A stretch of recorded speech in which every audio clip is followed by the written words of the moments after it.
তো আনোয়ারের সাইনিংটা নিয়ে তুমি কি বলতে চাও as a fan, east Bengal fan? যদি সাইনিং হয় তো খুবই ভালো সাইনিং হবে। মানে কতটা নেগেটিভ দেখাচ্ছে আর কতটা পজিটিভ ভাইব দেখাচ্ছে 100%? এ তো 99.99%ই পজিটিভ ভাই। মানে কালকে উত্তরীয়টা গলা দিয়ে নেগেটিভের কোনো জায়গাই নেই। নেগেটিভিটি একটাই যে মানে ব্যান্ডটা হবে কিনা বা কত টাকা কম্পেনসেশন দিতে হবে, মানে ওটাই 22 তারিখের উপর ডিপেন্ডেন্ট। আর কোনো নেগেটিভ কিছু আর আজকে ভবানীপুরকে হারিয়ে আরো এগিয়ে যাওয়া হলো। আমরা এগিয়ে গেলাম এবং মনে হচ্ছে এবার আমরা উইন করব। এবার কলকাতা লিগ আমরাই জিতবো। আর আমরা প্রথম থেকেই আনোয়ার বিষয়ে উইন পজিশনে ছিলাম, আমাদের কিছু হারানোর ছিল না। হলে মোহনবাগানে হয়ে খেলতে পারতো না, আমাদেরই সুবিধে, আর আসলে আমাদেরই সুবিধে।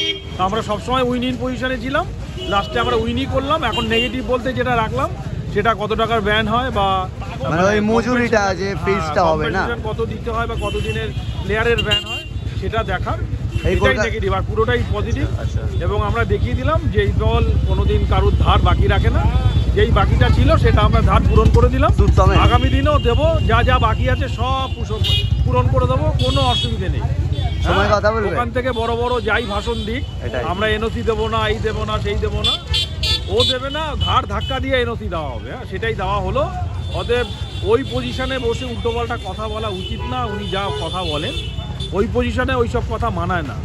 উনি বলছেন বাচ্চা ছেলের মতো এবং নিজেই মুরগি হচ্ছেন।